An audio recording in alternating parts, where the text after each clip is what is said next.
Olá, boa tarde. O Brasil supera a triste marca dos 67 mil mortos pela Covid-19. E uma pesquisa mostra que a doença mata mais nas cidades com maiores desigualdades sociais. Sem vagas nas UTIs, pacientes de Mato Grosso são transferidos para hospitais de outros estados. Com a rede de saúde pressionada, a Justiça de Sergipe determina o fechamento de parte do comércio que tinha voltado a funcionar. Em São Paulo, 6 em cada 10 restaurantes decidiram manter as portas fechadas, mesmo com autorização para reabrir.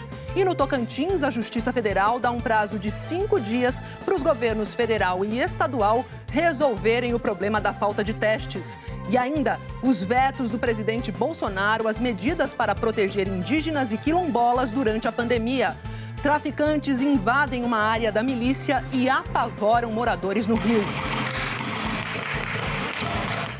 O fundador da rede, Ricardo Eletro, e a filha Laura são presos numa investigação de lavagem de dinheiro e sonegação fiscal. O comércio reage em maio e tem crescimento recorde. E uma auditoria independente conclui que o Facebook falhou ao proteger direitos civis por permitir mensagens polêmicas do presidente Trump. O Jornal Hoje está começando.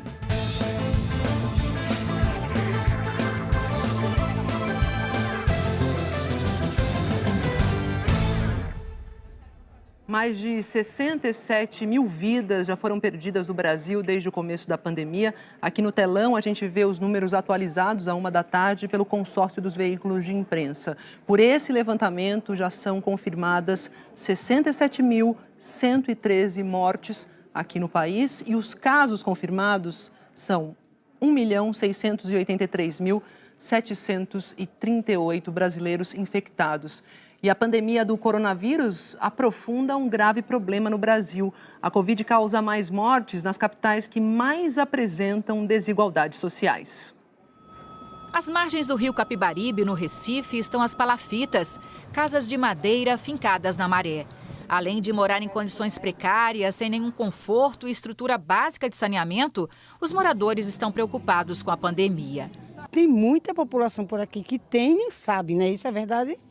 Aí eu disse, não, vou botar máscara, porque morreu 3 daqui, não dá para essa palafita que morreu 3.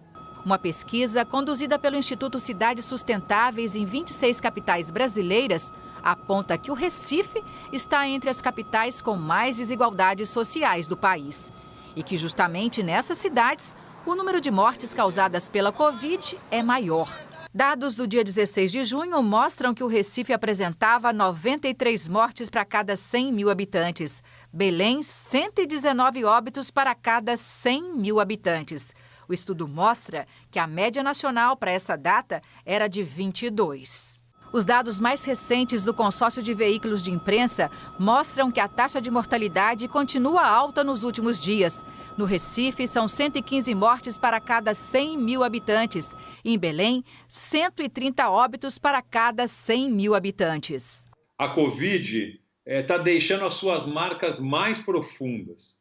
E a pandemia está escancarando, na verdade, as desigualdades que existem no Brasil e, sobretudo, nas grandes cidades brasileiras. Recife, uma delas. Nas capitais brasileiras, em que a concentração de renda é menor, a taxa de mortalidade por Covid também é menor. Florianópolis, em Santa Catarina, contabilizava 2 óbitos para cada 100 mil habitantes. Na capital de Goiás, eram 6 mortes para cada grupo de 100 mil habitantes. De acordo com os pesquisadores, é preciso garantir a todas as pessoas o acesso à renda, à água encanada e ao esgoto sanitário. Em comunidades como essa aqui, por exemplo, chega a ser um desafio se prevenir lavando as mãos, porque falta água nas torneiras. Realidade da Thaís, mãe de 2 crianças. Nem torneira ela tem em casa. Todos os dias precisa contar com a ajuda da mãe para conseguir água. A gente vai tentando, né? Quando a gente pode ter água, a gente lava bem as mãos, deixa a higiene da casa limpa. É o possível que a gente pode fazer. Pesquisa mostrando o óbvio, né? E sobre essa situação precária que a gente viu na periferia do Recife, a Prefeitura disse que durante a pandemia montou uma rede de apoio à população mais vulnerável, com distribuição de cestas básicas, de máscaras e também com a abertura de abrigos para os idosos. A Prefeitura disse também que tem investido na educação como ferramenta de combate à desigualdade. Vamos falar dos problemas, né? Outros problemas causados pela pandemia, que se espalha aí por todo o Brasil. Falta de medicamentos anestésicos que são usados principalmente para entubar os pacientes nas UTIs. O Jornal Hoje está acompanhando essa história e vem mostrando aqui que estados e municípios estão com dificuldade de tratar casos graves de Covid, já que muitos precisam ficar por dias e até semanas entubados. O reforço está vindo das clínicas veterinárias. A cidade de Canoas, no Rio Grande do Sul, já tinha cancelado as cirurgias eletivas nos hospitais e na semana passada anunciou que não poderia mais receber pacientes nas UTIs por causa da falta de medicamentos anestésicos. A saída encontrada pela prefeitura foi pedir ajuda para os veterinários. Passaram uma lista de medicações para nós. Daí nós prontamente já deixamos disponível parte deste estoque, né, que nós temos já para fazer essa doação dessas medicações. O Conselho Regional de Medicina Veterinária está ajudando a organizar essa demanda para que não faltem anestésicos também para os animais. As clínicas que estiverem dispostas a ajudar voluntariamente, seja por doação ou por concessão dos medicamentos mediante a reposição, liberem o que elas têm disponível, né, no estoque. Claro que sempre deixando um estoque mínimo para não prejudicar os procedimentos da clínica. As medicações são exatamente as mesmas que os hospitais estão com dificuldade de comprar. As medicações que estão sendo doadas são medicações humanas que são utilizadas na medicina veterinária no tratamento dos animais. A falta de anestésicos se repete em vários estados. No Paraná, as cirurgias eletivas estão canceladas desde o começo de julho por causa dos baixos estoques. No Rio Grande do Norte, o estoque na unidade central de agentes terapêuticos só dá para, no máximo, 20 dias. Somente no mês de junho foi consumido durante um mês aquilo que foi consumido durante o ano de 2019 inteiro. Então, a produção nacional não consegue dar conta de toda essa demanda que acontece ao mesmo tempo. Então, realmente hoje o grande desafio é conseguir encontrar empresas que estejam com o medicamento para pronta entrega, considerando que o paciente precisa agora. O Ministério da Saúde já havia anunciado ações para tentar comprar anestésicos. Uma requisição administrativa implantada em situações emergenciais já possibilitou a chegada de quase 335 mil unidades de medicamentos para a intubação dos pacientes aos estados. Mas, por enquanto, não há uma previsão para que o problema seja totalmente resolvido. O CONAS, Conselho Nacional dos Secretários de Saúde, disse que o governo federal se comprometeu a fazer uma outra compra emergencial na semana que vem. A gente procurou o Ministério da Saúde para nos ajudar, ele já se comprometeu a fazer a compra desses medicamentos no pregão na semana que vem e abastecer, fazer a aquisição de metade do volume dessa compra para abastecer os estados. Juntamente com a Organização Pan-Americana de Saúde, que vai fazer a aquisição desses medicamentos no mercado exterior, a gente acredita que nas próximas semanas a gente tenha uma diminuição dessa crise. Da falta de medicamentos, a gente passa a falar agora sobre um assunto que é diariamente abordado aqui no JH, que é a falta de leitos. Goiás é mais um estado em que a situação é crítica. A ocupação dos leitos de UTI nos hospitais públicos está em torno de 90%. Itumbiara, a maior cidade do sul de Goiás, 104 mil habitantes. Os 10 leitos de UTI para Covid, inaugurados semana passada, estão todos ocupados. Em Águas Lindas de Goiás, perto de Brasília, também não há nenhuma vaga de UTI disponível. Não estamos numa situação tranquila, com certeza. Ter uma UTI cheia o tempo todo, o aumento, mais que dobramos os leitos e a nossa ocupação continua a mesma. Estas outras imagens são dos corredores do Hospital de Campanha de Goiânia, administrado pelo governo estadual. Dos 70 leitos de UTI, os 70 estavam com pacientes na manhã de hoje. A taxa de ocupação das UTIs aqui em Goiás atingiu níveis preocupantes, 90%. É o que os especialistas chamam de estado de alerta. E abrir leitos não é o único desafio. É preciso também ter um estoque de medicamentos para entubar os pacientes e contratar profissionais treinados para trabalhar nesses novos hospitais. Sinal de alerta justamente para a gente a relembrar as pessoas que quanto mais, no maior número de casos eu tenho, maior número de pessoas proporcionalmente vão precisar de um leito de enfermaria ou um leito de UTI. Então, a necessidade de redobrar cada vez mais os seus cuidados. Em Goiânia, tem multa para quem não usa máscara, mas os R$ 627 parecem não inibir. Os ônibus continuam sendo outro problema. A rede que administra os coletivos propôs hoje para as 19 prefeituras da região metropolitana fechar os 21 terminais para impedir aglomerações. Os ônibus seguiriam por linhas diretas, sem passar nos terminais. São mudanças que podem resultar na diminuição do contágio. É muito importante que eu me proteja, que eu proteja o outro. Essa pessoa, nós não sabemos o que faz com que eu tenha um coronavírus leve e você tenha um coronavírus grave e vai precisar de um leito de UTI bem equipado para que você tenha uma chance maior de sobrevida. O Jorge ficou uma semana internado. A gente pensa diferente depois que sai de lá. Mais humano, com mais calma, sem atropelo, sem pressa. E no Tocantins, os médicos alertam para o risco de um colapso total no sistema de saúde. A situação é mais grave no norte do estado, onde já faltam leitos de UTI. Letícia Lidiane tinha 15 anos, morava em Xambioá, região norte do Tocantins. Ela foi mais uma vítima da Covid-19 e deixou uma filha recém-nascida. Assim como outros pacientes com o novo coronavírus, Letícia morava em uma cidade que não tem leito de UTI. Precisou ser transferida para Araguaína e morreu longe de casa. Ela foi uma menina que foi embora muito cedo. E a gente não queria que isso tivesse acontecido, mas eu não quero que isso aconteça com outras famílias. No norte do Tocantins estão a maioria das mortes e casos do novo coronavírus no estado. Araguaína é o epicentro da doença e já registrou o dobro de casos da capital, Palmas. Essa semana, a taxa de ocupação dos leitos de UTI da cidade chegou em 100%.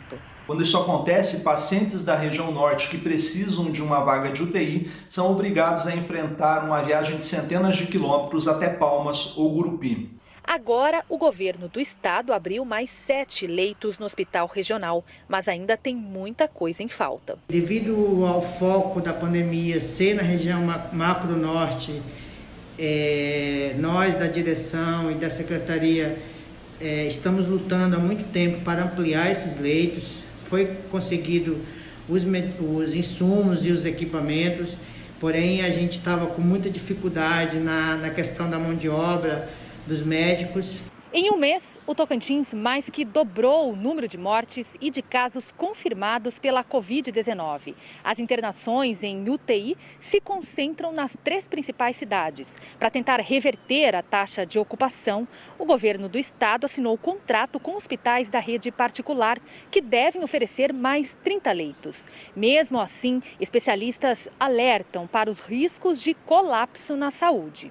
Nós temos um número absurdo de casos por dia, casos novos, muito poucos testes, uma política de rastreamento de contatos, que é uma política inadequada, insuficiente, uma reabertura precoce, um isolamento social que foi muito precário. E nós estamos, especificamente em Araguaína, com uma crise clara no sistema hospitalar. Temos aqui apenas quase 15 minutos de JH e já falamos de várias faltas, né? Falta de anestésico, falta de leitos. Agora a gente fala de falta de testes. A gente fala sobre isso com a repórter Ana Paula Reiben, porque a Justiça Federal determinou que o Ministério da Saúde e o governo lá do Tocantins regularizem o estoque de kits de testes para detectar o novo coronavírus. E tem um prazo para isso, né, Ana Paula? Boa tarde para você. Oi, Maju, boa tarde para você, boa tarde a todos. O prazo que a Justiça Federal deu para que o estoque de insumos e de kits seja regularizado é de 5 dias e foi fixada uma multa diária no valor de R$50 mil em caso de descumprimento. O que está em falta por aqui são os reagentes para a realização de exames do tipo RT-PCR. Esse tipo de exame é importante porque ele permite identificar a Covid-19 logo no início dos sintomas. Essas análises são feitas pelo Laboratório Central, que desde o início de junho vem tendo dificuldades para atender a demanda. O governo do Tocantins chegou a informar que só faria testes em pacientes já internados ou que morreram com a suspeita da doença. Agora, o governo do estado também tem que apresentar um plano de aquisição de insumos para atender todos os pacientes do estado.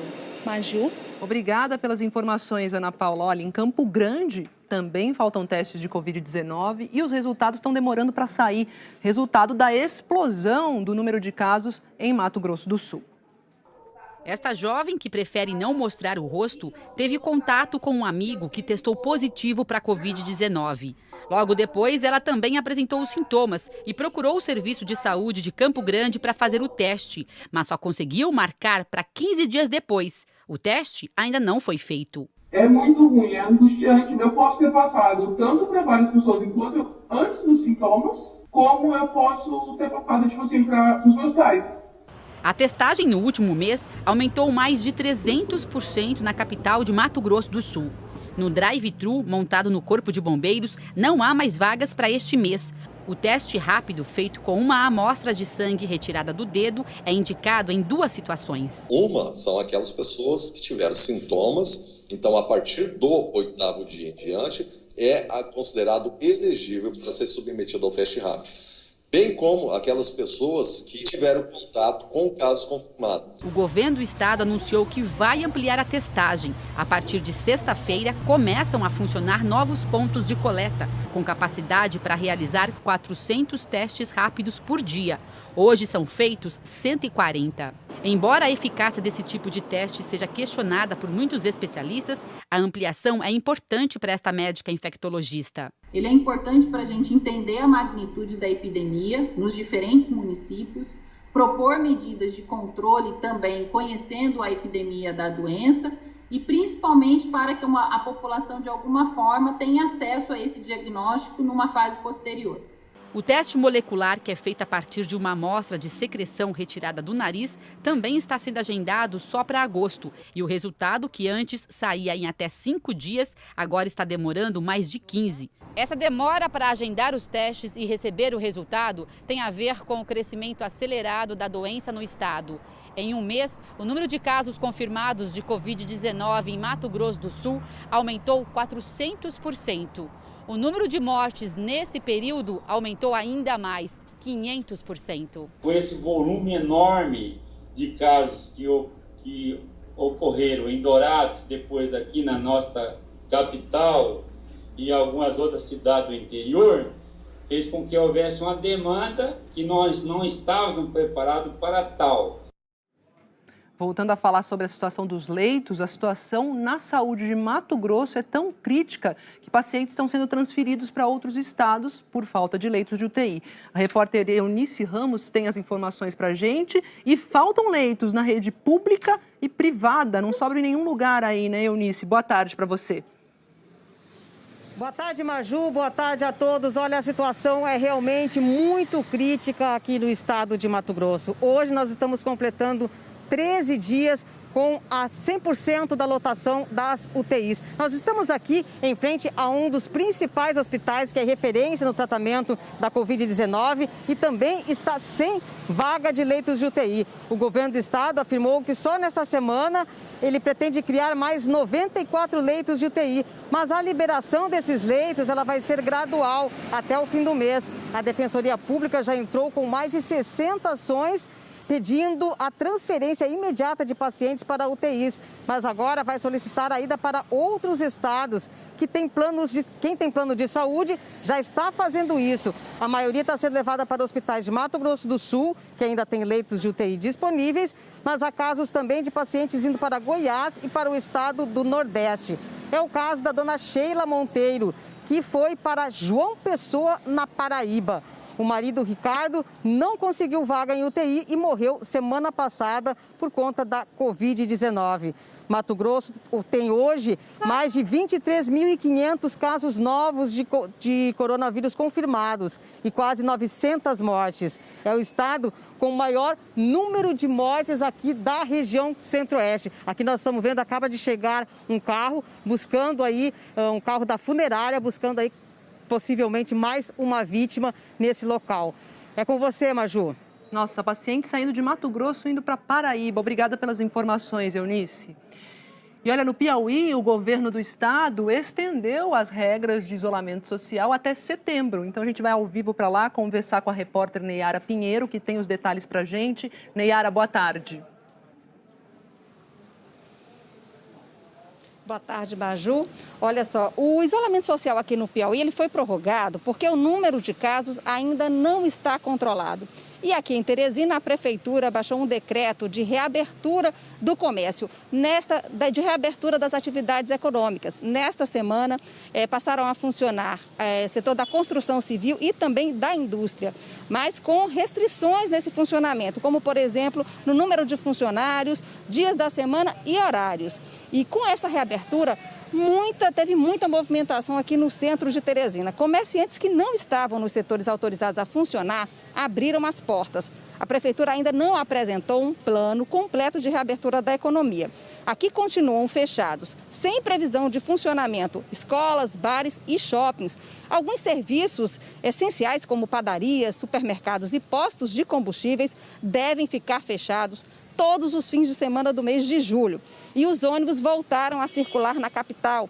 Depois de mais de 50 dias de greve de motoristas e cobradores de ônibus, a Justiça determinou que 70% da frota volte a circular nos horários de pico. Agora de manhã, numa entrevista coletiva, o prefeito de Teresina, Firmino Filho, do PSDB, anunciou que houve uma queda nos índices de infectados e na taxa de transmissão da Covid-19 aqui na capital. E a taxa de ocupação de leitos de UTI em Teresina é de quase 74%. Maju. Valeu, Neyara, pelas informações. Do Piauí, a gente vai para Fortaleza, para o Ceará, porque em Fortaleza, empresas que voltaram a funcionar estão sendo fiscalizadas. Mais de 1.000 foram vistoriadas nas 2 últimas semanas. Indústria e comércio estão tendo aí que se adaptar. Quem cruza o portão de entrada tem que medir a temperatura. Álcool em gel também é obrigatório. Em cada mesa, uma divisória para proteger funcionários e clientes que chegam nesta empresa. É o novo jeito de trabalhar em tempos de pandemia. Nós temos fornecedores, nós temos parceiros de negócio e nós precisamos, acima de tudo, preservar a saúde de todo esse nosso entorno. No início da pandemia, apenas 30 dos 100 funcionários da companhia trabalhavam presencialmente. Nesta semana, o número chegou a 70. Com mais gente ocupando o mesmo espaço de trabalho, o desafio de manter as medidas de segurança fica maior. Por isso, esta empresa decidiu criar uma cultura de proteção a partir dos próprios funcionários. Toda semana, um voluntário fiscaliza os colegas para saber se eles estão tomando os cuidados para se proteger da Covid-19. A fiscal da vez é a Camila e ela fica de olho em tudo. A gente vai também reforçando para as pessoas os cuidados, manter a distância, né? Tanta vigilância é para cumprir as determinações do decreto que permitiu que os setores de comércio e indústria voltassem a operar com 100% do quadro de funcionários em Fortaleza. A fiscalização é feita por equipes do Estado e do município. Só a Secretaria Estadual de Saúde vistoriou mais de 1.000 estabelecimentos nos últimos 15 dias. A população ainda precisa estar mais atenta às recomendações, como o uso de máscara, como o distanciamento, como o uso do álcool em gel e, sobretudo, se ainda possível, ficar no isolamento social. Nesta companhia, 30% do quadro permanece trabalhando de casa, como este consultor comercial, que faz parte do grupo de risco. Tenho feito contatos com os clientes por telefone e por aplicativos de reuniões disponibilizados pela empresa. Quem voltou com tudo foi o seu Silvestre. Ele teve Covid, se recuperou e está mais precavido do que nunca. Principalmente manter a distância e usar máscara e sair mesmo em casa só o necessário. Eu estou vindo mesmo só de casa para o trabalho e do trabalho para casa. Em Salvador, a estação da Lapa, que é o principal terminal rodoviário urbano lá de Salvador, ganhou um reforço no combate ao novo coronavírus. Agora, 9 câmeras medem a temperatura dos passageiros em tempo real. Quem for detectado com temperatura acima de 37,8 graus é encaminhado a um posto de testagem para a Covid-19. Também estão sendo distribuídas máscaras e quem estiver usando a máscara de forma errada, tipo no pescoço, recebe orientações na hora. Cerca de 200 mil pessoas passam por esta estação aí todos os dias.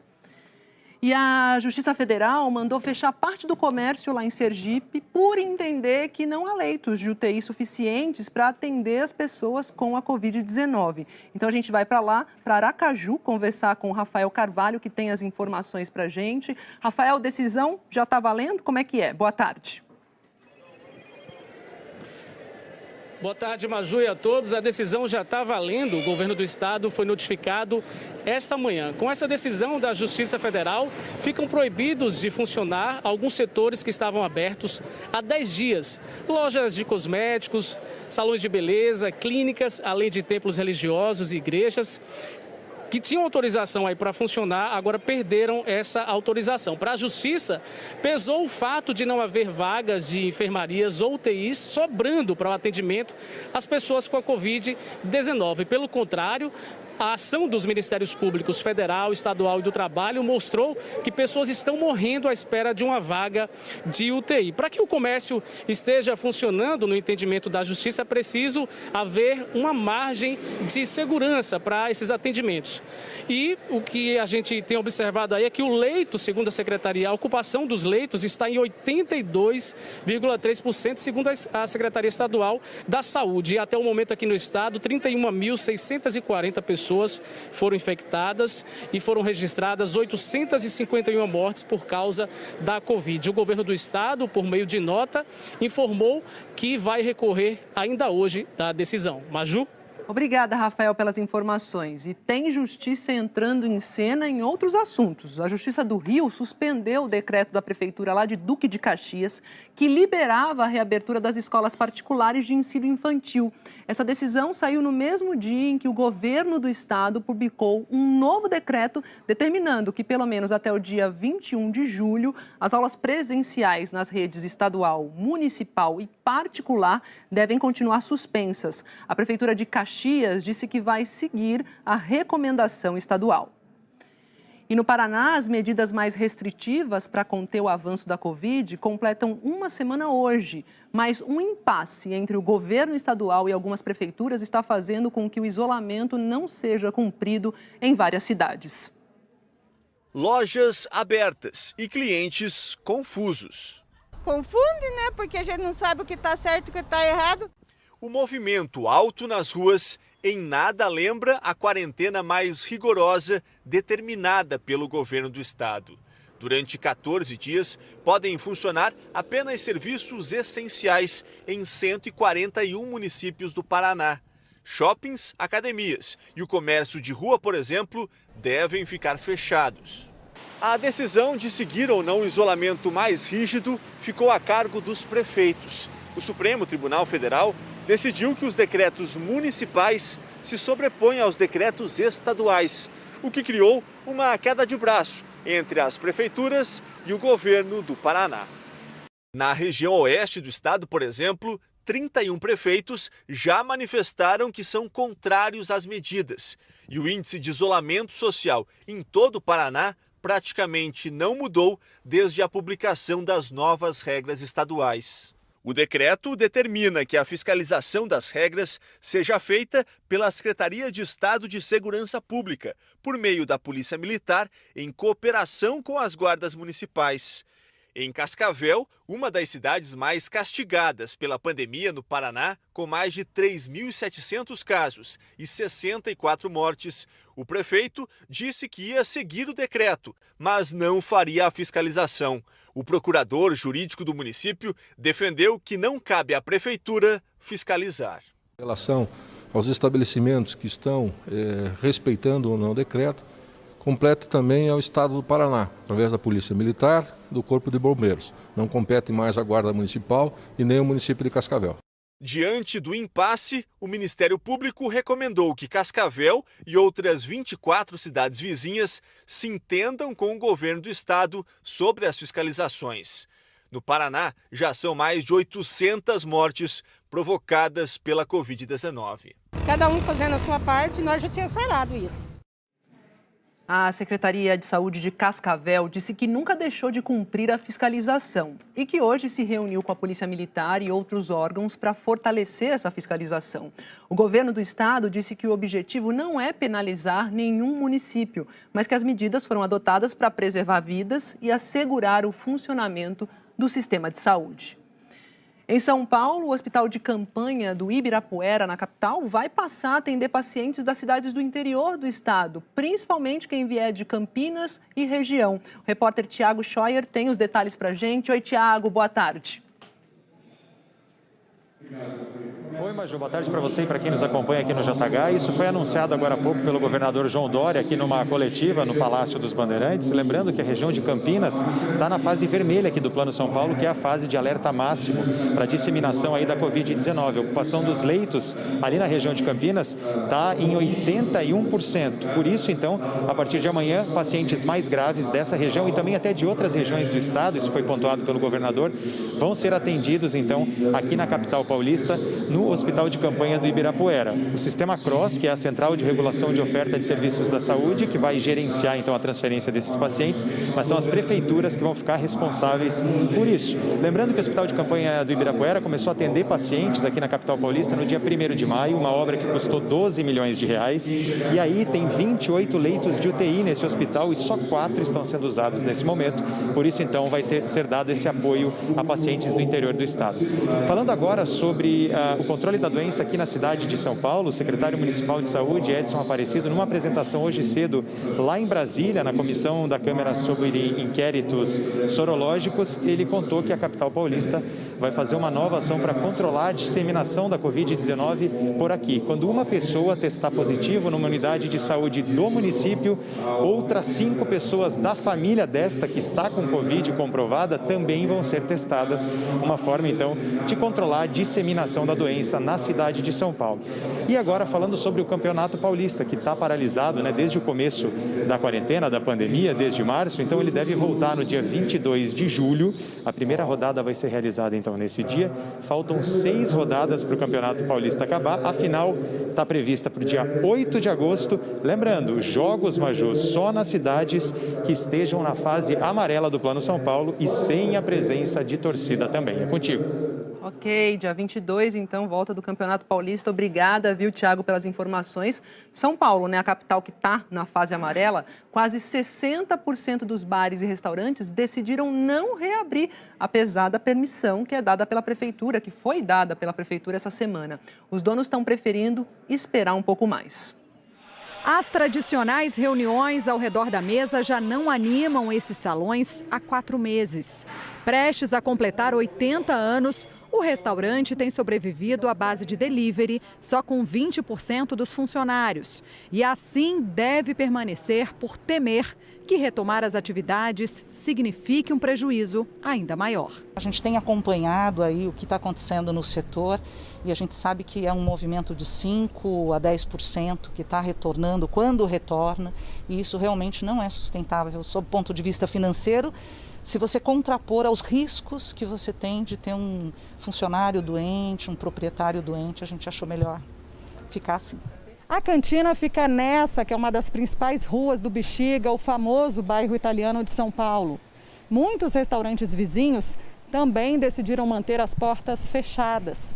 Na cidade, conhecida pela gastronomia, 59% dos bares e restaurantes não pretendem reabrir, mesmo com a autorização do poder público. Os motivos apontados numa pesquisa da Associação do Setor são a proibição de mesas na calçada e o horário de fechamento às 5 da tarde. Segundo os empresários, 70% das vendas costumam vir à noite. A capital paulista tem mais de 100 mil bares e restaurantes que desde segunda-feira podem abrir sob regras de segurança durante 6 horas por dia e com limitação de público a 40%. Tem medo, tem receio do que pode acontecer voltar tudo para trás, o governo proibir de novo, tem receio que o cliente não apareça, o cliente também está fragilizado, temeroso, enfim, muitos resolveram esperar um pouco mais. No caso dos bares, 8 em cada 10 decidiram não receber clientes. O bar do Ismael funcionava a partir das 4 da tarde. É um bar que é mais happy hour aqui, é mais bar de porção, não de bar de arroz e feijão para viagem, refeição. Sem o bar e seus 30 anos de história, mais gente fica sem emprego. Não desejo isso para ninguém. Quem está passando por isso, que nem eu e muitos colegas meus que estão aí desempregados, sem saber mais onde bater na porta. É desesperador. Pois é, a Bruna citou aí mais gente sem emprego. A pesquisa mostrou ainda que só 16% dos bares e restaurantes devem voltar a ter o mesmo quadro de funcionários de antes da pandemia. 84% vão fechar postos de trabalho na cidade de São Paulo. Vamos aos números agora do boletim do Ministério da Saúde. Esse boletim, que foi divulgado ontem, registrou mais 1.254 mortes por causa da Covid. Com isso, o total de vítimas no país subiu para 66.741 pessoas. Em 24 horas, foram confirmados 45.305 novos casos, aumentando para 1.668.589 o número de brasileiros infectados. E uma operação da polícia na Praça Seca, que fica lá na zona oeste do Rio de Janeiro, terminou com 3 mortos. Ontem à noite, um tiroteio aterrorizou os moradores. Foi uma madrugada de pânico para os moradores da Praça Seca, zona oeste do Rio de Janeiro. Escutaram? Ponto 50, ponto 30, fuzil 762, o negócio tá doido, hein? No alto, vários tiros com balas traçantes. De um lado, bandidos. Do outro lado, também. É da mata. A polícia diz que a região dominada pela milícia está sendo atacada por traficantes que querem retomar o controle da área. Durante a manhã, o Globocop flagrou dezenas de homens fortemente armados. Neste ponto, um grupo caminhava na parte alta da comunidade. Aqui, as imagens mostram que eles usaram um ponto de encontro antes de se dividir. Os outros foram para a mata, ao redor do morro. Em vários pontos diferentes, como nesta escadaria, homens de preto subiram as vielas. Todos estavam com fuzis. As ruas ficaram vazias. Policiais militares do batalhão de Jacarepaguá foram acionados ontem à noite e usaram blindados para percorrer a região. Os PMs também foram atacados.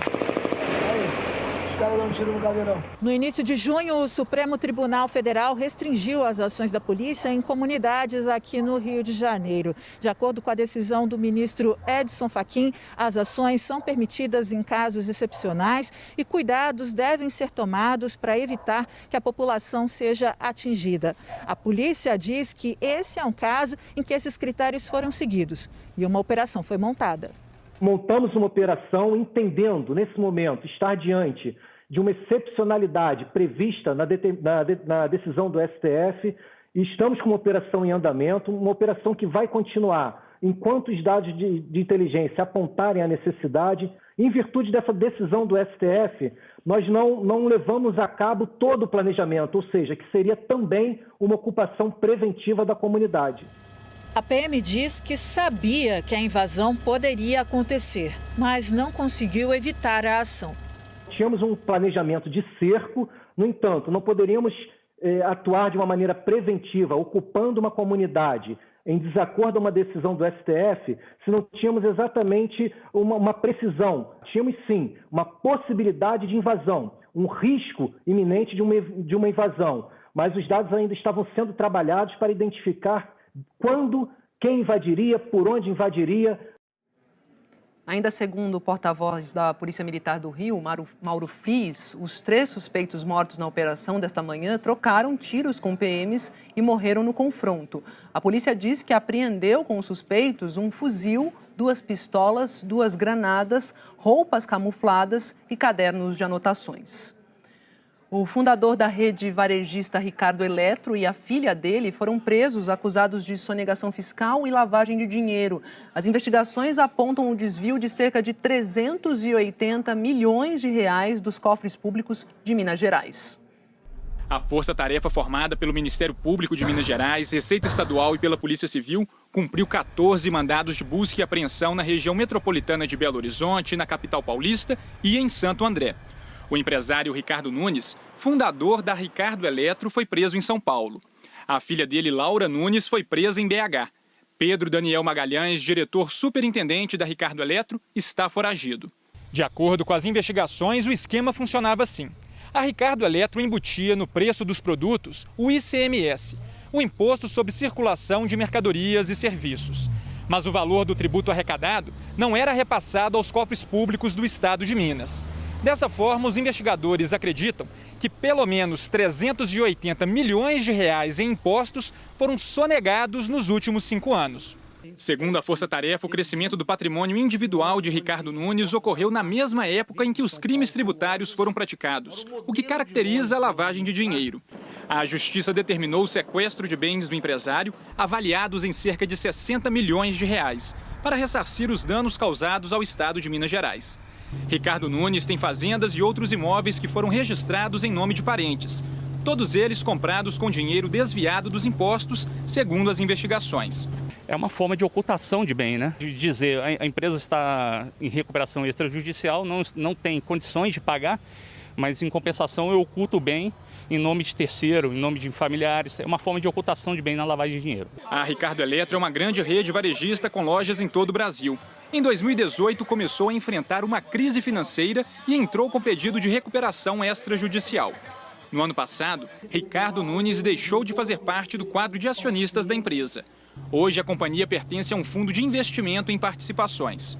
Em São Paulo, Ricardo Nunes foi levado para a primeira delegacia de crimes fazendários. De lá, seguiu para exames no Instituto Médico Legal e partiu para Belo Horizonte.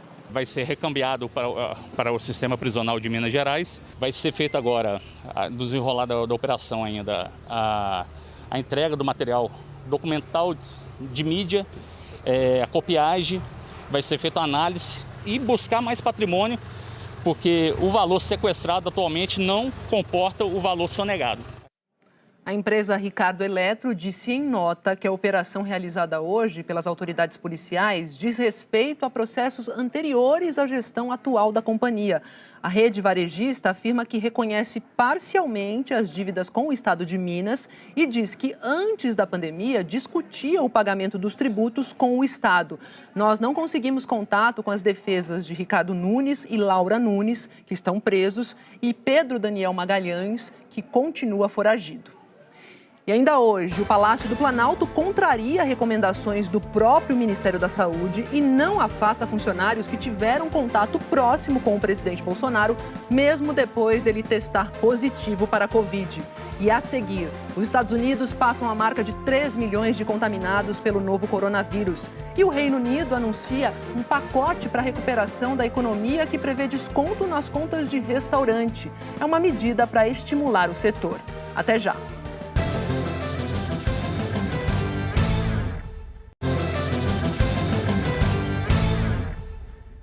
Os Estados Unidos chegaram à marca de 3 milhões de casos do novo coronavírus. Isso representa 25% de todos os infectados pelo mundo. A gente vai para Nova York falar sobre isso com o correspondente Ismar Madeira, que tem as informações. Que triste marca, né, Ismar? Boa tarde para você. Boa tarde, Maju, para você e para todos. Realmente, o país acaba de bater um novo e triste recorde, 60 mil novos casos no único dia. Pelo menos 21 estados americanos estão voltando atrás ou paralisando a reabertura. A Prefeitura de Nova York propôs hoje que as escolas sejam reabertas em setembro, parcialmente, com aulas limitadas a até 3 dias por semana. A decisão final será do governo do estado no mês que vem. E 2 importantes universidades americanas entraram com uma ação na justiça contra o governo Trump. Elas contestam a ordem federal que pode suspender os vistos de estudantes estrangeiros. Vamos ver na reportagem. As universidades de Harvard e MIT querem a suspensão da ordem federal que ameaça mandar de volta para os países de origem Os estudantes estrangeiros cujos cursos continuarem sendo oferecidos exclusivamente pela internet. A medida é vista pelas universidades como uma forma de pressão do governo para que elas retomem aulas presenciais, mesmo com o aumento do número de casos de Covid-19 no país. O presidente de Harvard, Lawrence Buckel, afirmou que a determinação foi anunciada sem aviso prévio e que, abre aspas, sua crueldade é superada apenas por sua imprudência, fecha aspas. Este estudante de engenharia biológica no MIT também vê a medida como uma pressão do governo para abrir as escolas sem apresentar um plano que seja bom para a saúde pública em geral.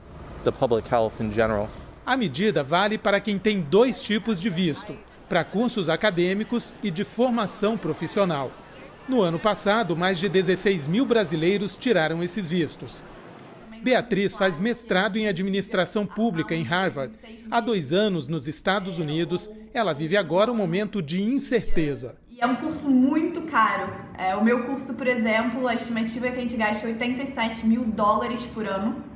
Então imagina fazer esse curso online ou então continuar, ter que fazer esse curso daqui a 2 anos. Então os riscos são inúmeros, é uma sensação de muita frustração e de muita incerteza, porque mesmo que a gente tome uma nova decisão, quem sabe o que vai acontecer daqui a 1 ou 2 semanas. O sentimento dela é o mesmo do de Gabriel. Ele estuda na Universidade Columbia, mas foi passar um período no Brasil e não consegue voltar para os Estados Unidos. Não tenho como planejar a compra de passagens, até lá pode ser que fique muito caro. O dólar está muito alto também, então a gente acaba passando por um pouco de estresse, né, com essa questão do custo de toda essa crise. Manifestantes invadiram o parlamento da Sérvia depois que o presidente anunciou que haveria um novo lockdown, um bloqueio total, para controlar o avanço da Covid no país. O centro da capital, Belgrado, amanheceu com carros queimados e sinais de vandalismo. O protesto começou ontem à noite, logo depois do anúncio do novo confinamento, e seguiu madrugada adentro. Milhares de pessoas se reuniram em frente ao parlamento. Um grupo furou o bloqueio e invadiu o prédio. A polícia usou bombas de gás lacrimogênio para dispersar a multidão. Pelo menos 60 pessoas ficaram feridas e 23 foram presas. O governo adotou um bloqueio para tentar conter o coronavírus em março e foi um dos primeiros países da Europa a suspender a medida. A Sérvia registrou mais de 16.700 casos e 330 mortes. 13 só ontem. O primeiro-ministro da Itália, Giuseppe Conte, está viajando pelos países europeus em busca de uma resposta comum à crise econômica gerada pelo novo coronavírus. A Itália foi um dos países mais afetados pela Covid-19. Unir os países mediterrâneos para conseguir dinheiro do Fundo de Recuperação da União Europeia e aliviar a recessão que deve chegar ao continente ainda este ano. Mas alguns países do norte não estão de acordo. Para isso, o primeiro-ministro da Itália saiu em peregrinação para reforçar a aliança da Europa do Sul. Hoje, Giuseppe Conte está em Madrid para o encontro com o primeiro-ministro espanhol Pedro Sánchez. Os dois querem um fundo de recuperação para o fim do mês. Numa entrevista ao jornal italiano Corriere della Sera, Sánchez falou do pacto entre Itália e Espanha e disse que os dois países estão dando uma resposta forte à crise, ao mesmo tempo responsável e solidária. Ontem, em Portugal, ao lado do primeiro-ministro António Costa, Conte disse: não temos que convencer alguém que Portugal, Espanha ou Itália devem ser ajudados. Devemos convencer alguém que precisamos reagir, porque essa crise epocal vai destruir o mercado único. Esta é uma crise sem precedentes. Nesse sistema econômico integrado, se alguns países tiverem mais dificuldades, todos os outros vão sentir. Os países do sul da Europa estão se preparando para enfrentar os países do norte da Europa na reunião do Conselho Europeu ainda em julho. Conte quer fechar o acordo o mais rápido possível. Portugal também está tentando convencer a Grã-Bretanha a abrir a fronteira para os seus cidadãos. Portugal precisa dos turistas ingleses que lotam o Algarve todos os anos. A primeira-ministra da Alemanha, Angela Merkel, que há poucos dias assumiu a presidência semestral do Conselho Europeu, no rodízio previsto entre os países do bloco, pode ser uma presença favorável ao acordo. Merkel disse que é do interesse de todos ajudar os países que tiveram a sua economia muito atingida pelo novo coronavírus. E líderes de várias partes do mundo participaram de uma conferência para falar do impacto da pandemia nos empregos. O chefe da Organização Internacional do Trabalho já alertou que a gente mergulhou numa crise sem precedentes. Então a gente vai para Zurique, lá na Suíça, conversar com a Bianca Rotier, que tem os detalhes, para falar para a gente, né, qual a expectativa dos principais líderes para o mundo do trabalho nos próximos meses, né, Bianca? Boa tarde. Boa tarde para você, Maju. Boa tarde a todos. O clima não é dos mais otimistas, não, viu? A maioria concorda em 2 pontos. A crise é séria e, para sair dela, é preciso união. Numa participação agora há pouco, a primeira-ministra alemã Angela Merkel disse que é preciso impedir que o novo coronavírus produza outra crise. E afirmou que a pandemia nos levou à conclusão de que o mundo deve trabalhar junto. A diretora-gerente do Fundo Monetário Internacional, Kristalina Georgieva, lembrou que o FMI prevê uma contração de quase 5% na economia global este ano e destacou que 95% dos países provavelmente vão terminar 2020 com uma renda per capita mais baixa que em 2019. O chefe da OIT, Guy Ryder, destacou que a pandemia mergulhou o mundo do trabalho numa crise sem precedentes. Na semana passada, a OIT já tinha alertado que, mesmo no melhor dos cenários, a recuperação nesse segundo semestre não vai ser suficiente para que os empregos retornem aos níveis pré-pandemia. O secretário-geral das Nações Unidas, Antônio Guterres, reforçou que não é possível escolher entre saúde ou empregos e a economia. Está tudo interligado. Venceremos em todas as frentes ou fracassaremos em todas as frentes. E o chefe da Organização Mundial da Saúde, Tedros Adhanom, usou a oportunidade para defender a proteção dos profissionais da saúde. Nas palavras dele, Maju, temos o dever de proteger quem nos protege. Quem é essencial, né, Bianca? Obrigada pelas informações. E olha só, o Reino Unido anunciou um plano para estimular a economia e salvar empregos. O chanceler do Tesouro Britânico disse que precisava ser criativo diante de um momento único como a pandemia e, entre as medidas, prometeu um desconto de 50% na conta de quem vai a restaurantes. Então, a gente vai falar sobre isso com o Pedro Vedova, em Londres. A gente está vendo essa iniciativa para apoiar aí restaurantes, mas como que vai funcionar na prática, Pedro? Boa tarde. Oi, Maju, boa tarde para você, para todo mundo. Essa promoção aí do governo britânico, vamos dizer assim, ela vale para as segundas, terças e quartas-feiras do mês de agosto e para refeições que cheguem até 10 libras. É uma forma que o governo encontrou de tentar estimular que as pessoas saiam de casa para ir para restaurantes e bares, um setor que é importante na manutenção de empregos. Isso é crucial agora que o governo anunciou que vai terminar o sistema de licenças. O que acontece hoje aqui no Reino Unido é que o governo paga 80% do salário de quem ganha até 2.500 libras para trabalhadores que não conseguiram exercer suas funções dentro de casa. E isso termina gradualmente até outubro. O governo tenta, de alguma forma, recompensar as empresas, criando um sistema de pagamento de 1.000 libras para cada funcionário que voltar para os seus postos de trabalho. Então, eles tentam, com essa recompensa, fazer essa manutenção do emprego também e com medidas voltadas para jovens. Por exemplo, eles anunciaram que vão pagar um salário mínimo para cada estagiário ao longo de 6 meses.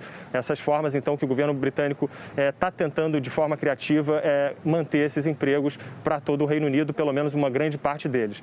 Isso repercutiu, claro, muito aqui na imprensa britânica, mas também uma foto do ministro da Economia, o Rishi Sunak, apareceu ao lado de uma caneca high-tech e o tabloide The Mirror alertou que ela custa 180 libras, mais ou menos aí 1.200 reais, e que não pegou bem no momento que todo mundo está contando seu dinheiro ver o ministro britânico ostentando essa caneca, Maju. R$ 1.200 uma caneca high-tech. Obrigada, Pedro, pelas informações. E ainda hoje, uma auditoria independente conclui que o Facebook falhou ao proteger direitos civis por permitir mensagens polêmicas do presidente Trump. E um novo ciclone provoca estragos e causa uma morte no sul do Brasil. E a seguir, o Palácio do Planalto contraria recomendações do próprio Ministério da Saúde e não afasta funcionários que tiveram contato próximo com o presidente Bolsonaro, mesmo depois dele testar positivo para a Covid. E a Andréia Sadi fala dos novos ataques ao Supremo Tribunal Federal. Já, já.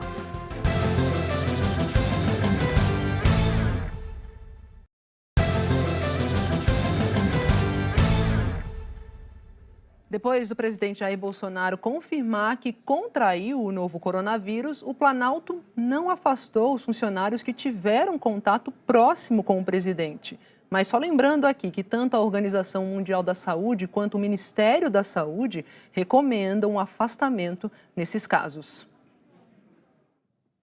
Não teve boletim médico sobre o estado de saúde do presidente Jair Bolsonaro, mas em rede social ele disse que está bem. No Palácio do Planalto, ontem à noite, foi feita uma desinfecção no gabinete dele. As fotos são da presidência. O presidente está em casa despachando do Palácio da Alvorada e todas as reuniões serão por meio de videoconferência. Pela manhã, a agenda foi com o ministro da Defesa, Fernando Azevedo, e com ministros palacianos. À tarde, mais 3 reuniões com ministros. O Planalto não afastou os funcionários que tiveram contato próximo com o presidente, como recomendado. Ontem, em nota, a Secretaria-Geral da Presidência da República informou que até o dia 3 de julho, dos 3.400 servidores do Planalto, 108 tiveram a Covid-19.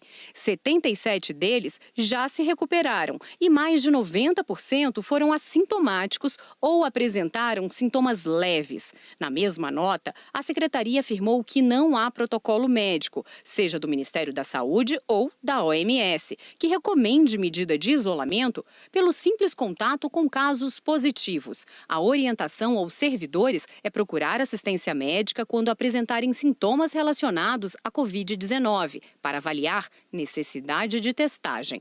Nos casos considerados suspeitos, os servidores são orientados a ficar em casa até o resultado do exame. A OMS, a Organização Mundial da Saúde, tem um protocolo com medidas de segurança, inclusive para todos os locais de trabalho, e afirma que as pessoas que estavam em contato próximo no local de trabalho com pessoas com Covid-19 confirmado em laboratório devem ficar em quarentena por 14 dias a partir da última vez que o contato foi realizado.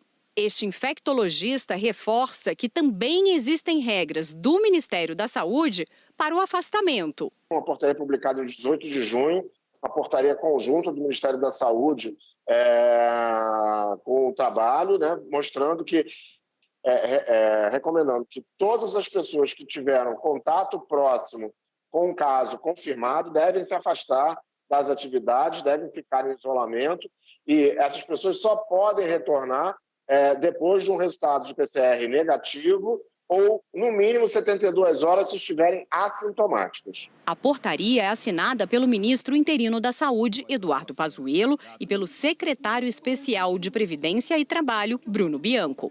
E diz que considera-se contatante de caso confirmado da Covid-19 o trabalhador assintomático que teve contato com o caso confirmado entre 2 dias antes e 14 dias após o início dos sinais ou sintomas ou da confirmação laboratorial.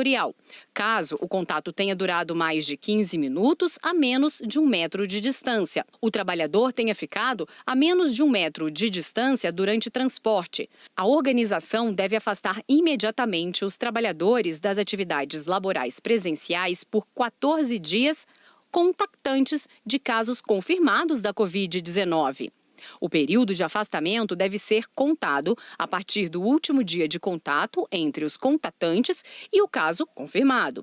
Os trabalhadores afastados considerados casos suspeitos poderão retornar às suas atividades laborais presenciais quando o exame laboratorial descartar a Covid-19 e quando estiverem assintomáticos por mais de 72 horas. Bolsonaro teve contato com 40 autoridades nos últimos 10 dias. Dos ministros, 6 deles informaram que o resultado já saiu e foi negativo. José Levi, da Advocacia Geral da União, Luiz Eduardo Ramos, da Secretaria de Governo, Fábio Faria, das Comunicações, Braga Neto, da Casa Civil, Tarcísio de Freitas, da Infraestrutura e Rogério Marinho, do Desenvolvimento Regional. A assessoria do ministro da Justiça, André Mendonça, disse que o resultado do teste rápido deu um negativo, mas que ele ainda aguarda resultado do PCR. O ministro Paulo Guedes, da Economia, recebeu o resultado negativo de um teste feito na semana passada, mas disse que fará outro exame. Este epidemiologista diz que o mais seguro no caso de contato com um caso confirmado é fazer o exame do tipo PCR, que colhe material do nariz. O teste rápido pode dar um falso resultado. Para as pessoas que estão no início da sua sintomatologia ou estão ainda desenvolvendo anticorpos, aquele teste rápido não vai funcionar. Eu preciso dar tempo ao tempo ao nosso organismo para que a gente crie imunidades. E para o início dos sintomas, nós precisamos fazer aquele examezinho, que é o nasofaríngeo, de um suave nasal. Ali a gente vai fazer um PCR, eu vou procurar partículas virais. Neste é o exame adequado para as pessoas que tiveram contato com pessoas doentes. O ministro do Turismo, Marcelo Álvaro Antônio, o ministro interino da Educação, que é o Antônio Paulo Vogel, e o secretário especial de Cultura, Mário Frias, fizeram o exame e os resultados deram negativo. O Sindicato dos Servidores Públicos Federais no Distrito Federal declarou que a posição da Presidência da República de não recomendar isolamento para quem teve contato com casos positivos de Covid é mais uma irresponsabilidade do atual governo. Vamos falar agora do inquérito que apura o suposto esquema de rachadinhas lá na Assembleia do Rio de Janeiro. O Ministério Público acusa de crimes como organização criminosa e lavagem de dinheiro 12 pessoas que são ligadas ao deputado Márcio Pacheco, do PSC, que foi o primeiro parlamentar denunciado na investigação. Ontem, o senador Flávio Bolsonaro, do Republicanos, prestou o primeiro depoimento dele no caso por videoconferência. De acordo com as investigações, o esquema em que parlamentares ficam com parte do salário dos assessores ajudou o deputado Márcio Pacheco, do PSC, a ter um padrão de vida de alto luxo. O Ministério Público afirma na denúncia que o operador financeiro de Pacheco era o chefe de gabinete dele, André Santolia. Segundo os investigadores, Santolia aparece nessas imagens, que registraram 3 dias de movimentação na agência bancária que fica dentro da Assembleia Legislativa do Rio, em outubro, novembro e dezembro de 2018. No dia 10 de outubro, os registros mostram um saque de R$6 mil. Logo em seguida, um depósito no mesmo valor. Mais tarde, um novo saque de R$4 mil e um depósito de R$7 mil. Os investigadores rastrearam 208 transferências de assessores de Márcio Pacheco para a conta de André Santolia entre janeiro de 2016 e março de 2019. Segundo o MP, o total devolvido pelos funcionários ultrapassa R$1 milhão. Na denúncia apresentada à Justiça, os promotores afirmam que através do crime de peculato, que é quando um agente público se vale do cargo para obter vantagens, Márcio Pacheco mantinha um elevado padrão de vida, absolutamente incompatível com sua renda. A investigação mostra que o dinheiro desviado era usado para pagar contas pessoais do deputado. Segundo o MP, só de aluguel e condomínio foram R$85 mil e 22 mil em mensalidades de colégio para os filhos. O Ministério Público pediu a suspensão do mandato de Márcio Pacheco e o afastamento do assessor André Santolia e de mais 4 funcionários. Ao todo, 12 pessoas foram acusadas de organização criminosa, peculato e lavagem de dinheiro. Não há nenhum depósito na minha conta de nenhum servidor. Nunca recebi nada nesse respeito. O que aconteceu em relação ao André Santolia, que é o meu chefe de gabinete, é um processo que ele mesmo já apresentou à Justiça, já se colocou à disposição e prestou esclarecimentos a respeito disso, não havendo até então nenhuma ilegalidade, nenhuma anormalidade. O Ministério Público investiga a participação de vários políticos do Rio de Janeiro no esquema das rachadinhas. Entre eles, o senador Flávio Bolsonaro, do Republicanos, que era deputado da Alerj. Ontem, por videoconferência, Flávio Bolsonaro prestou o primeiro depoimento ao Ministério Público e, de acordo com a apuração da TV Globo, respondeu às perguntas que foram feitas. A mulher de Flávio Bolsonaro, Fernanda Antunes Figueira, também foi intimada a depor, mas a data não foi divulgada. Os advogados do senador Flávio Bolsonaro disseram que o depoimento atendeu a um pedido da defesa e que o conteúdo da audiência está em segredo de justiça. A defesa reafirmou ainda que Flávio Bolsonaro não praticou qualquer irregularidade. Já a defesa de André Santolia disse que não teve acesso à denúncia e que o cliente confia que terá oportunidade para provar inocência na justiça.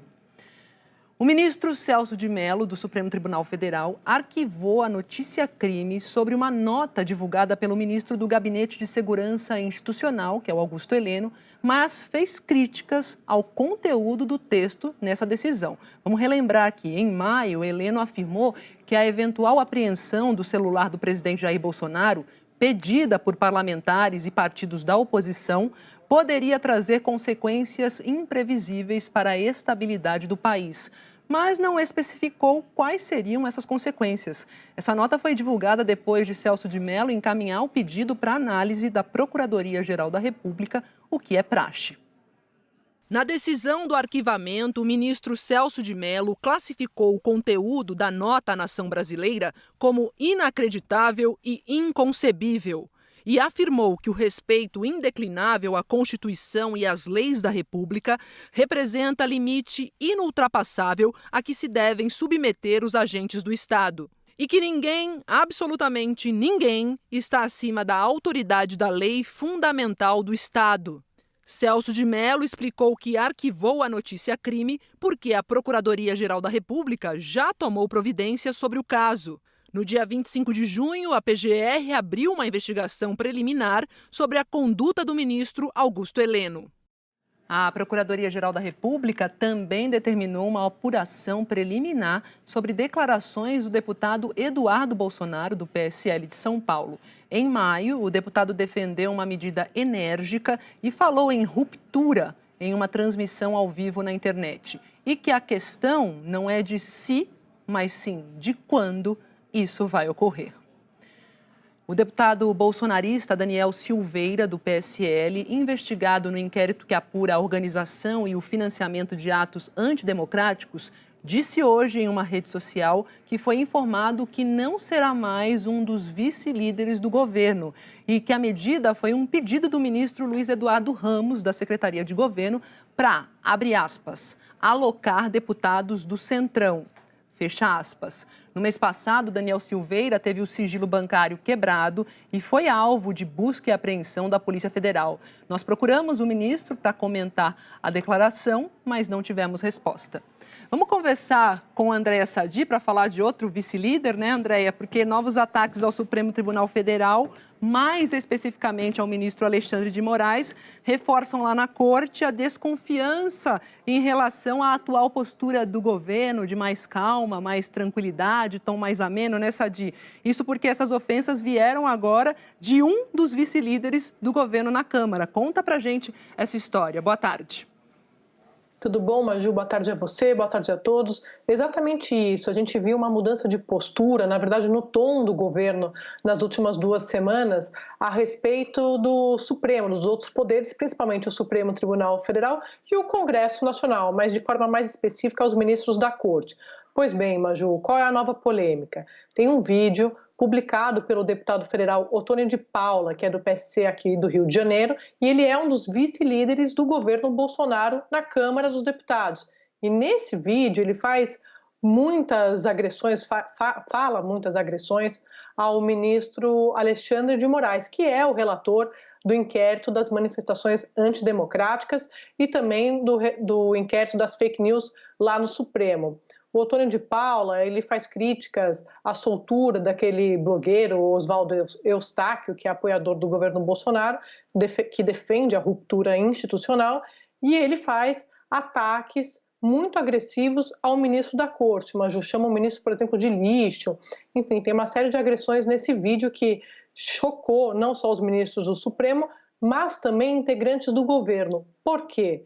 porque ele é um dos vice-líderes do governo Bolsonaro na Câmara, ou seja, é um cargo de confiança do presidente da República.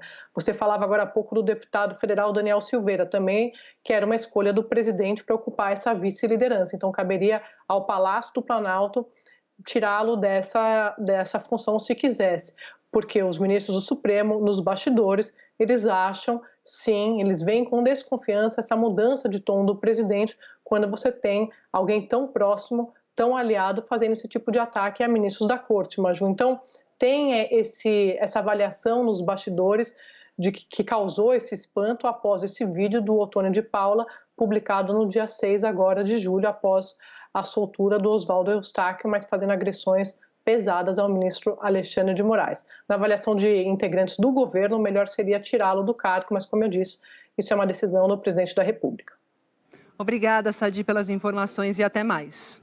Vamos falar de economia. As vendas do comércio cresceram 13,9% em maio. Olha aqui no telão, 13,9%. Esse aumento de praticamente 14% é um recorde, é a maior taxa desde que o IBGE começou a fazer esse tipo de pesquisa, isso há 20 anos. Agora, esse crescimento excepcional a gente tem que ver com cautela, porque é em relação ao mês anterior, ao mês de abril, que teve um tombão aí, uma queda enorme, que foi recorde, uma queda de 16,3% em abril. Por isso, esse bom resultado de maio não é suficiente para recuperar as perdas de março e abril, quando as vendas aí do varejo despencaram. Nesse período, quase todas as lojas ficaram fechadas, no país, pelo país, por conta das medidas para tentar conter a pandemia do novo coronavírus, o isolamento social. E na comparação com o mesmo mês do ano passado, aqui, maio de 2020, comparando com maio de 2019, o desempenho de maio ficou negativo, menos 7,2%. E no acumulado do ano, também, nos primeiros 5 meses de 2020, a queda nas vendas aqui foi de 3,9%, quase 4%. E o atendimento presencial nas agências do INSS, que estava previsto para voltar na próxima segunda-feira, foi adiado. As agências agora só vão reabrir em agosto. É mais espera pela frente para Helenisa. Há 2 anos ela faz hemodiálise e não tem condições de trabalhar. Desde antes da pandemia, ela aguarda o resultado da perícia que fez para tentar conseguir o auxílio-doença. E conta que não consegue resolver o problema pelo aplicativo do INSS. Aí eu tô sem resposta, sabe? Eu não sei se foi aprovado, se não foi, porque eu tô precisando de ajuda, eu não tenho renda nenhuma. Eu queria uma resposta, sabe? Eu queria uma resposta para saber se eu vou receber ou não. O INSS suspendeu o atendimento presencial no final de março por causa do coronavírus. A última previsão era que o atendimento retornaria no dia 13 de julho, mas a mudança foi publicada hoje no Diário Oficial da União e a data foi adiada para 3 de agosto. O INSS informou que o adiamento do retorno é porque as agências ainda estão se adequando para garantir a segurança sanitária da população e dos servidores. Os 21 mil servidores do INSS estão em teletrabalho. E, segundo institutos, funcionários que antes trabalhavam no atendimento das agências foram realocados para análise de pedidos de benefício. Mas mais de 1 milhão de pessoas aguardam uma resposta. Em abril, a fila era de 1,8 milhão de pessoas. Em maio, caiu para 1,4 milhão. E em junho, segundo o último levantamento, há 1,3 milhão de pessoas aguardando. Desses, o INSS diz que 917 mil pedidos já foram analisados, mas dependem do segurado resolver a pendência. O problema é que muitos não têm acesso à internet, necessária, por exemplo, para quem precisa enviar documentos e comprovar informações. Os outros 463,3 mil pedidos dependem apenas do INSS. Hoje, uma pessoa leva, em média, 46 dias para ter o benefício concedido. O tempo máximo fixado em lei é de 45 dias. Segundo o presidente do INSS, Leonardo Rolim, até outubro eles garantem que zeram o estoque dos pedidos de benefícios que aguardam há mais de 45 dias. E o INSS disse que está implantando medidas de atendimento remoto para facilitar a resolução de exigências aos segurados. Alguns cumprimentos de exigências podem ser feitos remotamente, outros não podiam, mas a gente, inclusive, agora está implantando novas medidas para facilitar o cumprimento das exigências remotamente. Uma delas, que foi uma experiência piloto em São Paulo, é a entrega expressa, que a pessoa deixa um documento em uma urna na entrada da agência. Para reduzir a fila de pedidos, o INSS anunciou em janeiro a contratação de servidores civis e militares aposentados. Mas, na prática, até hoje, eles ainda não começaram a trabalhar. Os contratos com quase 3 mil funcionários extras foram assinados em junho. No caso dos aposentados do INSS, eles vão receber por produtividade, então ainda não começaram a ser pagos. Só vão começar quando as agências reabrirem. O outro grupo, formado por militares e aposentados de outros órgãos, já começou a ser pago e está em treinamento. A seguir, uma auditoria independente conclui que o Facebook falhou ao proteger direitos civis por permitir mensagens polêmicas do presidente Trump. E um novo ciclone provoca estragos e causa uma morte no sul do Brasil. E a previsão do tempo para todo o país com a Eliana Marques. É já já.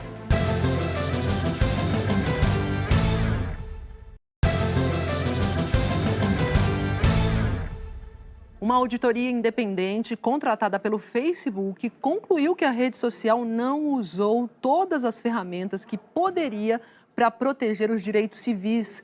A divulgação desse relatório ocorre em meio a um boicote de cerca de 900 anunciantes ao Facebook e também ao Instagram, que pertence ao Facebook. A gente vai falar sobre isso agora com o Tiago Eltz. Tiago, conta pra gente um pouco mais sobre as conclusões dessa auditoria. Boa tarde.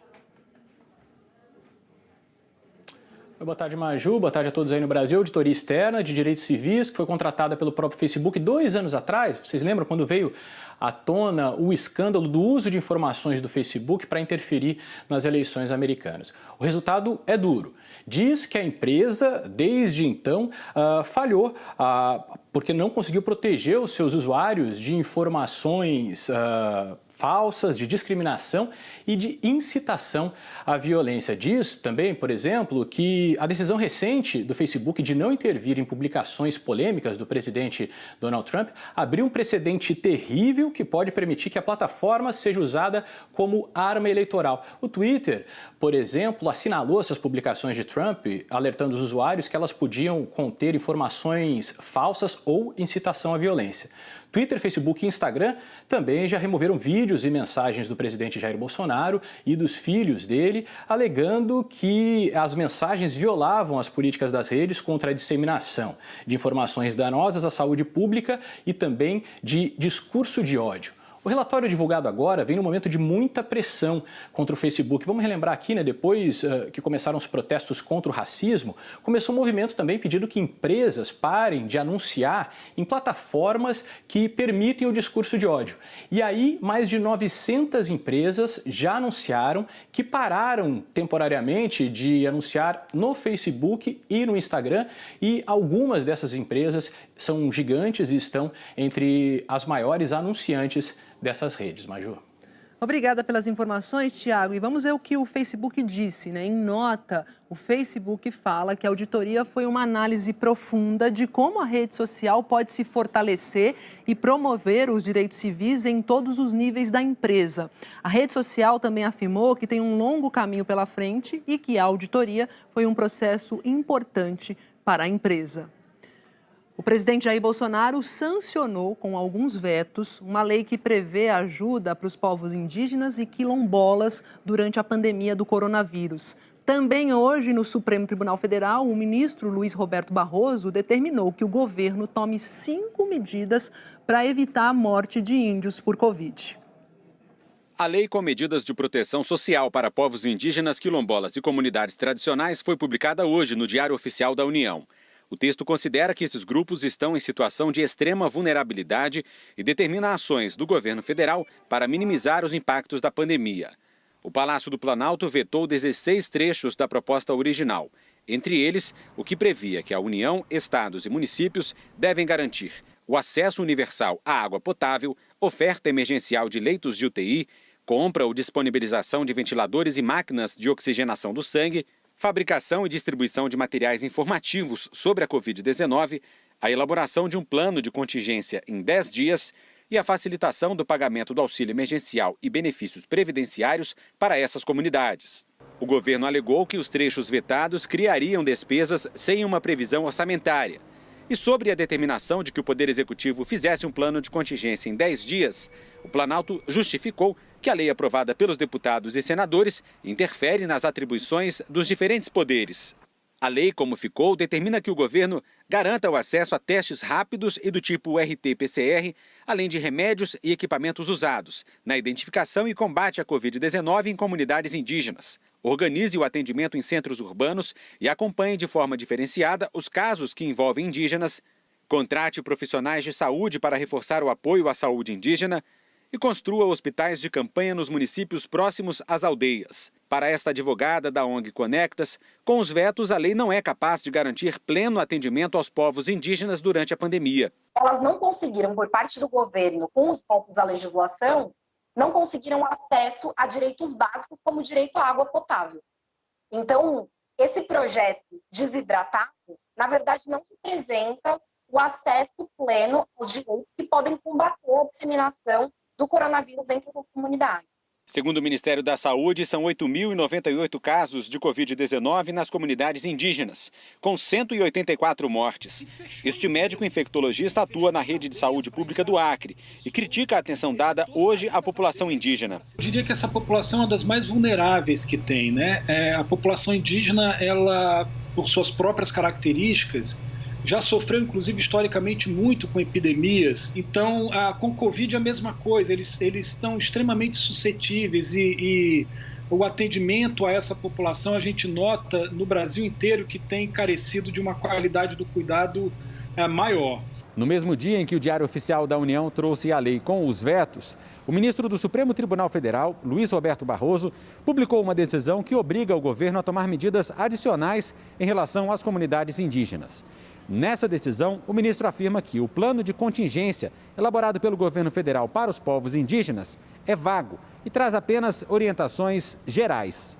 Na decisão, Barroso determinou a criação de uma sala de situação para gerenciar o combate à pandemia quanto aos povos indígenas ou em isolamento. Assim que for oficialmente citado, o governo vai ter 72 horas para tomar providências, como a composição dos membros e mais 72 horas até a primeira reunião. Essa sala de situação deverá sugerir um plano com barreiras sanitárias nas áreas ocupadas, num prazo de 10 dias depois da notificação. E em 30 dias, o governo deve montar um plano de enfrentamento com a participação dos povos indígenas. Segundo Barroso, o Poder Executivo deverá ainda garantir o acesso ao sistema de saúde para indígenas que vivem em áreas não homologadas. A decisão é cautelar. Ainda cabe recurso do governo. O processo vai ser levado ao plenário. E nós pedimos ao Palácio do Planalto uma posição sobre a decisão do ministro Barroso, mas até o momento não tivemos resposta. E vamos falar do ciclone, do novo ciclone que voltou a atormentar os moradores do sul do Brasil, principalmente lá no Rio Grande do Sul. A cheia do rio em São Sebastião do Caí, na região metropolitana de Porto Alegre, tirou de casa mais de 60 famílias, que agora estão abrigadas em um ginásio municipal. Por lá, em 3 dias, choveu quase a média do mês todo, segundo o Instituto Nacional de Meteorologia. O repórter Josmar Leite acompanhou o trabalho da Defesa Civil na região. Esse aqui é um trabalho que está sendo feito durante todo o dia para antecipar os efeitos da chuva, Alguns moradores estão saindo de casa já, retirando os móveis. A alta no nível dos rios provocada pelas fortes chuvas também trouxe prejuízo aos moradores do norte e noroeste gaúchos. Móveis, forro de cama, tudo que tinha dentro de casa molhou tudo. A situação se repetiu na Serra Gaúcha. Um homem morreu soterrado ontem à noite em um deslizamento de terra em Caxias do Sul. Outras 2 pessoas que estavam na casa conseguiram escapar. A chuva foi tão forte na serra que danificou a estrutura da ponte sobre o Rio das Antas, na BR-470. Olha o buraco que abriu aqui, Olha o tamanho do buraco que abriu aqui na lateral da ponte. Durante a madrugada, a chuva causou transtornos também em diversos pontos de Porto Alegre. A água acabou invadindo as casas em muitos bairros. Aqui na zona norte da capital, hoje pela manhã, os moradores estavam nessa situação, sem poder sair de casa, ilhados. Aquele carro estacionado ficou quase completamente embaixo d'água. Em Santa Catarina, o ciclone também trouxe muita chuva, principalmente para a região sul do estado. No município de Praia Grande, o principal rio que corta a cidade subiu 5 metros durante a madrugada e alagou ruas e casas. A Fernanda Carvalho mostrou pra gente os estragos, né, Eli? Eu queria saber se ainda pode causar problema hoje esse ciclone. Boa tarde. Boa tarde para você, Maju. Boa tarde a todos. Olha, o pior da chuva, esse já passou, mas os ventos ainda podem causar problemas, sim, Maju. O ciclone, ele começa a se afastar em direção ao alto mar, mas já tem uma frente fria que se formou associada a ele e atrás dela, olha, chegando o ar polar. A borda do ciclone é que ainda provoca ventos que podem chegar aos 100 km por hora no leste do Rio Grande do Sul e também no sul de Santa Catarina. E até 80 km por hora nas outras áreas aqui, que incluem Mato Grosso do Sul, São Paulo, que tem ventos fortes já, sul de Minas e também Rio de Janeiro. No Rio Grande do Sul, além do Rio Caí, que a gente viu na reportagem, o Rio Taquari também transbordou nas cidades de Encantado, Mussum, Estrela e Lajeado. O Rio Caí deve transbordar nas próximas horas na cidade de Montenegro e em São Sebastião do Caí, atingir mais famílias ainda. Só nessa cidade, o Serviço Geológico do Brasil estima que 2.000 pessoas sejam afetadas pela cheia. Daqui até a noite só vai esfriar no sul, temos mínima de 12 graus em Porto Alegre, Florianópolis e Curitiba com 15, tudo à noite, e ainda tem mar agitado na região, pode agitar também aqui no litoral do Sudeste por causa desse ciclone que está se afastando, Maju. Ciclone danado, Eli, e as outras regiões? Olha, previsão de pancadas de chuva nessa área aqui que pega o oeste de Rondônia, vai até o litoral do Maranhão e chuva também aqui no litoral leste nordestino. Entre Aracaju e Salvador é que pode chover um pouco mais. A gente tem imagens de Salvador, olha só, chuva, névoa, tempo bem fechado, temperatura agora de 24 graus em Salvador. E a região mais central do país continua ensolarada, quente, seca, condição que atinge Palmas, Goiânia, também Rio de Janeiro, Belo Horizonte e São Paulo, todas essas capitais aqui agora à tarde, com umidade caindo até 20%, 25%. Eu lembro que o ideal são 60%, então nessas condições vamos beber mais água, Maju. Pois é, eu tô vendo aí 28 graus aqui em São Paulo hoje, mas se me lembro bem, você falou que o frio chegaria amanhã. Chegaria. Posso separar o figurino mais quentinho? Tudo mantido para amanhã, viu, Maju? Aliás, amanhã tem geada se espalhando por grande parte da região sul, com temperatura negativa nas serras. Aqui em São Paulo, a frente fria chega de manhã, trazendo chuva e depois tarde e noite sem chuva, mas com temperatura caindo, esfriando. No Rio de Janeiro, a chuva vai ser amanhã à noite. Vejam aqui embaixo, olha, no gráfico de umidade, que o dia começa seco de novo. À tarde faz calor de 29 graus, depois a temperatura cai junto com a chuva à noite, Maju. Aguardemos o frio no Rio e aqui amanhã. Obrigada, viu, Eli? Até amanhã. Até amanhã, Maju. E obrigada a você também pela audiência. O Jornal Hoje termina por aqui. Você acompanha outras notícias no Jornal Nacional. Para rever as reportagens, vai lá no Globoplay. Boa tarde, até amanhã.